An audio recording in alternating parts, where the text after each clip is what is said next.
যেসব ভাই এবং বোনেরা তাদের নতুন ভোটার লিস্টে নাম ওঠার জন্য অনলাইনে আবেদন করেছিলেন, আজকে তাদের উদ্দেশ্যে আমার এই ভিডিওটি। অনেকেরই প্রশ্ন রয়েছে যে আমরা এখন কি করব।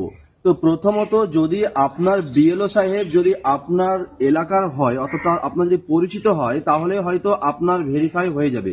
কিন্তু যদি আপনার বিএলও অন্য কোনো গ্রাম থেকে আপনার ওখানে আসে, অর্থাৎ আপনার যদি এলাকার না হয়, তাহলে প্রথমত আপনাকে আপনার বিএলওর সঙ্গে কন্ট্যাক্ট করতে হবে এবং আপনার সমস্ত ডকুমেন্ট ওনাকে দেখিয়ে ওটা অনলাইনে যে আপনি অ্যাপ্লিকেশন করেছেন সেটি বিএলও সাহেব ভেরিফাইড করবে। ভেরিফাইড করার পরে প্রত্যেকের কিন্তু হেয়ারিং হবে এবং সেই হেয়ারিং ডেটটি আপনাকে আপনার বিএলও সাহেব অবশ্যই জানিয়ে দেবে।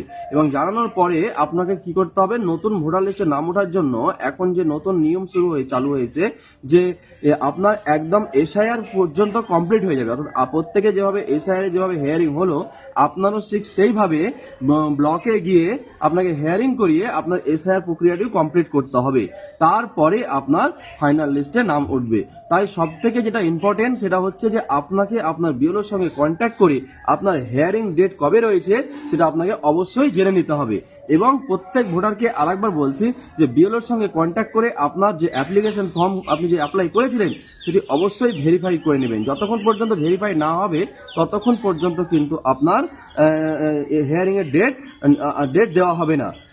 আর আরেকটি প্রশ্ন অনেকেই করেছিল যে আমরা যারা এখন নতুনভাবে অনলাইনে অ্যাপ্লিকেশন করছি তাদের কি হবে। যারা নতুনভাবে অনলাইনে অ্যাপ্লিকেশন করছেন তাদের যতদিন পর্যন্ত বিএলওর অ্যাপসে অর্থাৎ বিএলও লগ ইনে যতদিন না আসছে ততদিন কোনো বিএলও সাহেব কিন্তু সেটি ভেরিফাইড করতে পারবে না। এখন বলা যায় না যে যারা নতুনভাবে অ্যাপ্লিকেশন করছে তাদের কি বিএলও লগ ইনে আসবে। যদি আসে তাহলে অবশ্যই বিএলও সাহেবরা সেটি ভেরিফাই করে দেবে। ধন্যবাদ।